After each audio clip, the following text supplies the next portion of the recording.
name is Nicole. I'm a tea writer and educator, and I'm here to help you learn more about tea.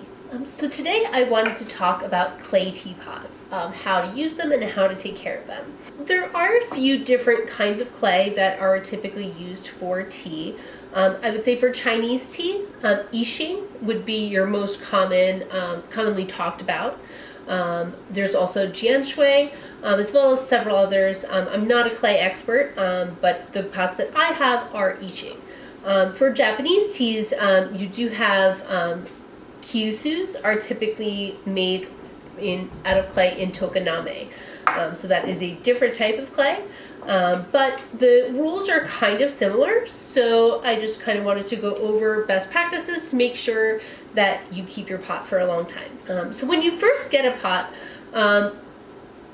it's recommended to season them. There's a few different ways that you can do that. Some folks recommend boiling your teapot in a pot of water with the tea that you're going to use to season that pot with. I personally don't like that because I am terrified of my pot breaking. It does take a lot of use and time for you to actually season a pot. The next time that I get a new pot, I'm going to make a video showing how I prefer to do seasoning, as I want to show it step by step. But I did write a blog post about it quite a while ago, so I'll go ahead and link that up there in case you'd like to check it out. First, the reason why people use clay teapots is because the clay is absorbent. So over time, it actually will absorb oils and aromas and flavors from the tea. And so it's kind of an old wives' tale that they used to use to sell teapots, that they would say if you make enough tea in it, you would be able to fill it with hot water and still taste tea. That's not quite exactly true, but it still makes for a good story.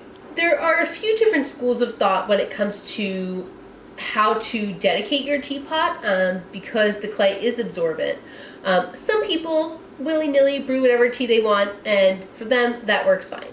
Other people are kind of the opposite end of the spectrum, where they get super hardcore of like, this teapot's only dedicated to that one very specific tea. Then there's people that are kind of in the middle, which is where I tend to be these days, where, you know, you can go for general categories, so that way you're able to use the pot more, but you also do kind of stay within that box to make sure that you're not going to wind up with any off flavors. So for example, if you're doing oolong, there are very green floral oolongs and there are super dark and roasty oolongs, and those are flavors you don't necessarily want to mix. So this pot I've dedicated to greener oolongs, like what you would get from Taiwan. And then this pot I've dedicated to Wuyi oolong. So there's like really dark and roasty, so super different flavors. Definitely don't want those to mix. So similarly, I've dedicated this teapot to sheng pour. I would not ever want to brew shou pour in this, because shou pour is super dark and earthy and very, very different in taste, and that's definitely going to change the flavor of the tea that I brew in that pot if I mix them up. Kyusus are a little bit different because they're made for Japanese teas specifically. Generally, you're going to be staying kind of within that box anyway. These are also a little bit higher fired, so it's not as big of a deal to switch it up just a little bit. So for example, hojicha is roasted, but I don't find that it has any negative effect on my kyusu, when I'm brewing a sencha the next session. So a few things to keep in mind on upkeep of your teapots. You definitely want to make sure to dry them very thoroughly after each session. I will typically leave mine out for, one day upside down on a soft cloth, and then the next day I'll turn it over. That way I can make sure that the inside gets fully dried as well before putting it away. Especially if you live in a place that has a humid environment, you want to clean it out and take your tea leaves out as soon as you're done with your tea. I definitely have friends in, like, the Pacific Northwest who have problems where they actually will develop mold really quickly. I don't have that problem here in New Jersey, but it's still something important to keep an eye on. You want to make sure to never ever use any kind of soap, detergent, cleaner, anything like that. Because the clay is absorbent, it will absorb anything that it comes in contact with. So you definitely don't want bleach or anything else in your tea. Do not ever put them in the dishwasher or anywhere like that, as that definitely will ruin your pot going forward. If you do find that you've got some funk going on, or you want to reset your teapot, I find boiling it in just plain hot water is the best way to do that. as you use your teapot, everyone's a little bit different with what they like to do, but a lot of people do pour tea on the outside because the outside of the teapot is just as absorbent as the inside is.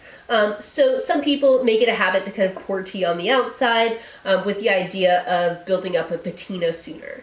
So similarly to teapots, as you use your teapot, they develop a shine from the tea being deposited each time that you use it.